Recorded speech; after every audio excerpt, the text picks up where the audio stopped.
आप सभी को मेरा नमस्कार।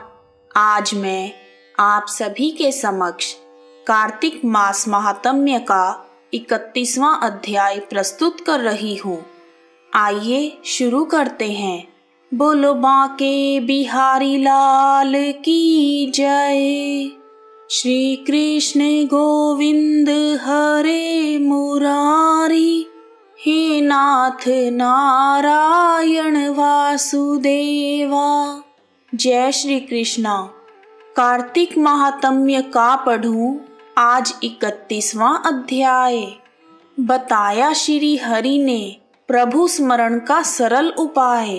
भगवान श्री कृष्ण ने सत्यभामा को कहा, प्राचीन समय में अवंतीपुरी में धनेश्वर नाम का एक ब्राह्मण रहता था।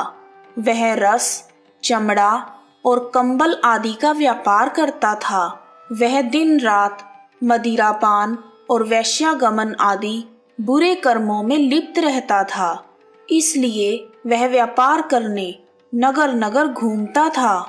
एक दिन वह व्यापार के लिए घूमता हुआ महिष्मतीपुरी में जा पहुंचा, जो राजा महिष की बसाई हुई नगरी थी।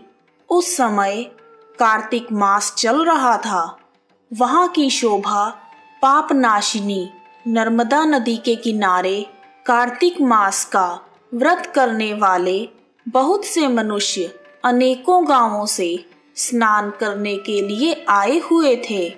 धनेश्वर ने उन सभी को देखा और अपना सामान बेचता हुआ वह भी एक मास तक वहीं रहा। वह अपने माल को बेचता हुआ नर्मदा नदी के तट पर घूमता हुआ स्नान, जप और देवार्चन में लगे हुए ब्राह्मणों को देखता और वैष्णवों के मुख से भगवान विष्णु के नामों का कीर्तन सुनता तथा उनसे बातचीत करता रहा।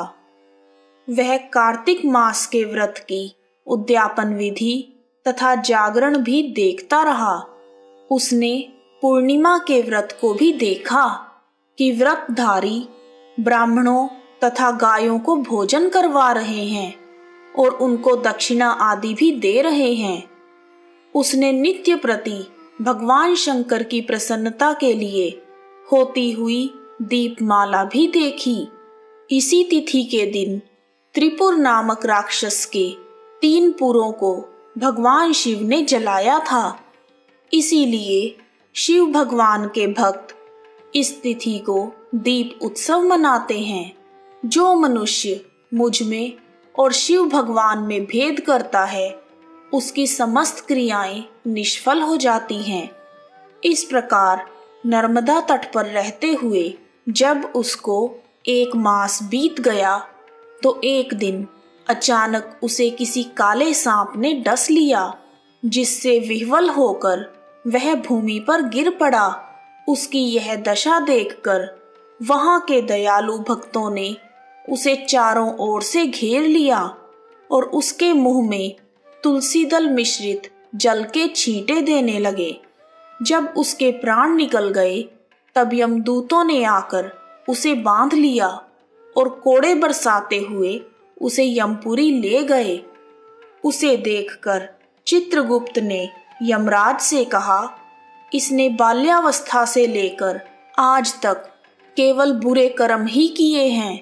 इसके जीवन में तो पुण्य का लेश मात्र भी दिखाई नहीं पड़ता।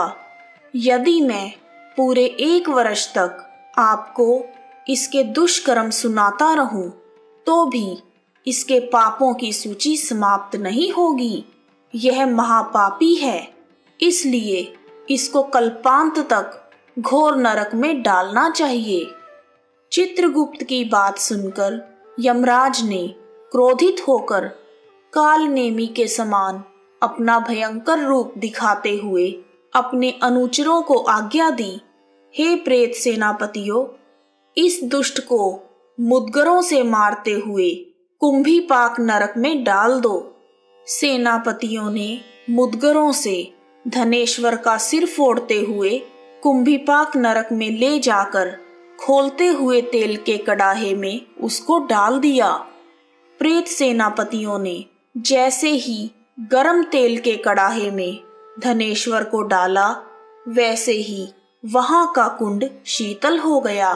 ठीक उसी प्रकार जिस प्रकार प्राचीन समय में प्रहलाद को दैत्यों द्वारा जलाई हुई आग में डालने से आग ठंडी हो गई थी।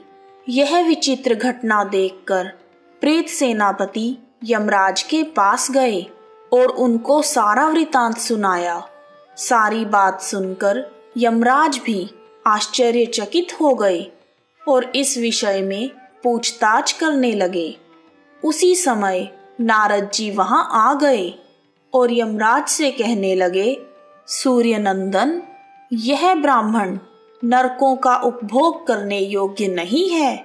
जो मनुष्य पुण्य कर्म करने वाले लोगों का दर्शन, स्पर्श और उनके साथ वार्तालाप करता है, वह उनके पुण्य का छठा अंश प्राप्त कर लेता है। यह धनेश्वर तो 1 मास तक श्री हरि भगवान के कार्तिक व्रत का अनुष्ठान करने वाले असंख्य मनुष्यों के संपर्क में रहा है। अतः यह उन सबके पुण्यांश का भागी बना है। इसको अनिच्छा से पुण्य प्राप्त हुआ है, इसलिए यह यक्ष की योनि में रहे और पाप भोग के रूप में सब नरक का दर्शन मात्र करके ही यम यातना से मुक्त हो जाए। भगवान श्री कृष्ण ने कहा, सत्यभामा, नारद जी के इस प्रकार कहकर चले जाने के बाद धनेश्वर को पुण्यात्मा समझते हुए यमराज ने दूतों को उसे नरक दिखाने की आज्ञा दी। इस प्रकार कार्तिक मास के महात्म्य का 31वां अध्याय पूर्ण हुआ। बोलो बांके बिहारी लाल की जय। हरे रामा रामा रामा हरे हरे, हरे कृष्णा कृष्णा कृष्णा हरे हरे। यदि आपको कार्तिक मास के महात्म्य का 31वां अध्याय पसंद आया है तो कमेंट बॉक्स में जय श्री कृष्ण दामोदर भगवान, जय माँ तुलसी, जय माता दी लिखना ना भूलें।